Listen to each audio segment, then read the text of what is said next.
Bonjour et bienvenue à bord de la nouvelle BMW série 5. Attendez, j'ai un doute. Série 5 ou 7? Non, c'est bien la 5. Il faut dire qu'on retrouve à bord l'intégralité des commandes et afficheurs de la série 7, avec juste un dessin de planche de bord légèrement différent. D'où la confusion.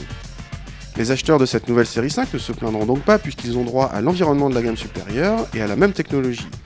Tout l'équipement high-tech de la 7 est présent sur la 5, mais en grande partie en option.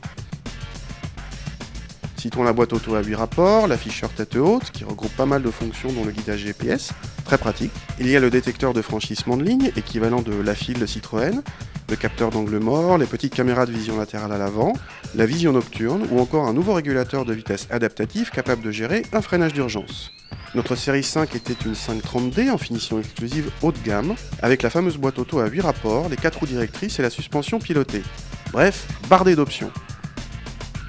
Et comme pour la série 7, BMW a réussi à faire de sa nouvelle 5 quelque chose d'assez étonnant.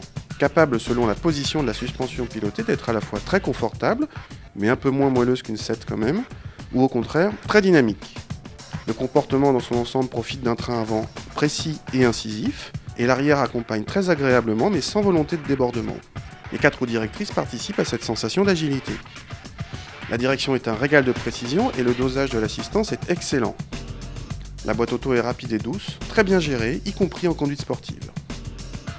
Le moteur, connu et archi connu, est une référence dans son genre, à la fois souple, toujours disponible, même dans les tours. Alors tout est parfait dans cette voiture? Non, quand même pas, mais il faut chercher un peu pour trouver des points faibles. Du côté de la finition d'abord, cette série 5 présente très bien, mais quelques petits détails ne sont pas à la hauteur, comme l'absence de garniture sous la plage arrière, ou ce petit store de vitre arrière très cheap.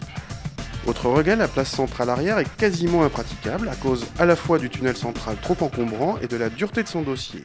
Et l'emplacement de l'e-drive, de l'autre côté de la console centrale par rapport au conducteur, n'est pas non plus idéal. Et puis bien sûr, il y a le prix. Notre voiture coûte 65 000 € auquel il faut rajouter plein d'options.